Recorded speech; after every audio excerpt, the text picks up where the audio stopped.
ان کو ظلم و ستم کا نشانہ کیوں بنایا؟ اور یہ شخص جو میرے سامنے میرا شوہر بنا بیٹھا ہے اپنی پھپھو کا بدلہ بھی لے رہا ہے، تو کس سے؟ اسی کی بیٹی سے۔ یہ کیوں نہیں سوچتا کہ جس ماں کے ساتھ یہ ظلم ہوا اسی کا بدلہ وہ اسی کی بیٹی سے لینا چاہتا ہے؟ کیا یہ جہالت نہیں ہے؟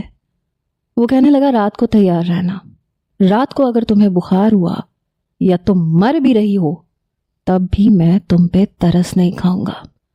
کئی برسوں سے میرے سینے میں جو آگ لگی ہوئی ہے وہ تمہارے چہرے پہ بھی اتنے ہی زخم ڈالے گی جتنے تمہارے باپ نے میری پھپھو کے چہرے پہ ڈالے تھے۔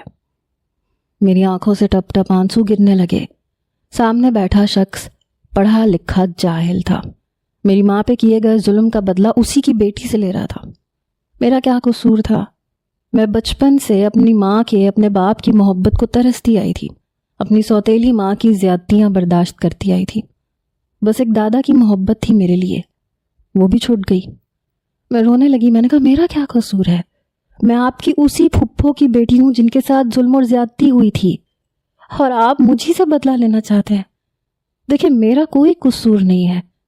میری بات سن کے وہ کہنے لگا تم غفار حسین کی بیٹی ہو، اس کا خون ہو، اور مجھے اس سے بدلہ لینا ہے۔ تمہیں تکلیف دوں گا تو درد اس سے ہوگا۔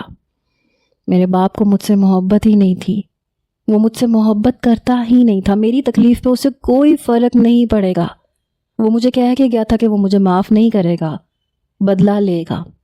میں دعا کر رہی تھی کہ کاش کوئی میری مدد کو پہنچ جائے، کوئی تو مجھے بچا لے، کوئی پولیس کو کمپلین کر دے۔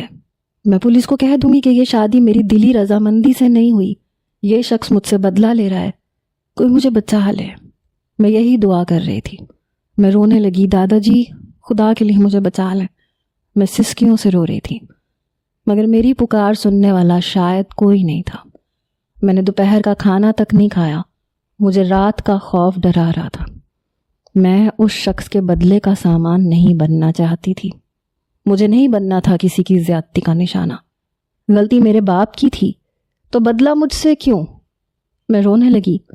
رات کو ایک ملازمہ مجھے ایک ساڑی دے کے گئی، کہنے لگی قاسم صاحب دے کے گئے ہیں، کہہ کے گئے تھے کہ یہ میں آپ کو دے دوں، آپ تیار ہو جائیں۔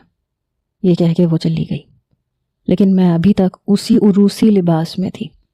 رو رو کے میں بے حال ہو چکی تھی۔ میں نے کپڑے تبدیل نہیں کیے کیونکہ میں اس شخص سے کسی قسم کا رشتہ نبھانے کے لیے تیار ہی نہیں تھی۔ یہ ایک زبردستی کا بندھن تھا۔ میرے آنسو بدستور بہہ رہے تھے۔ جب رات کو قاسم میرے کمرے میں داخل ہوا تو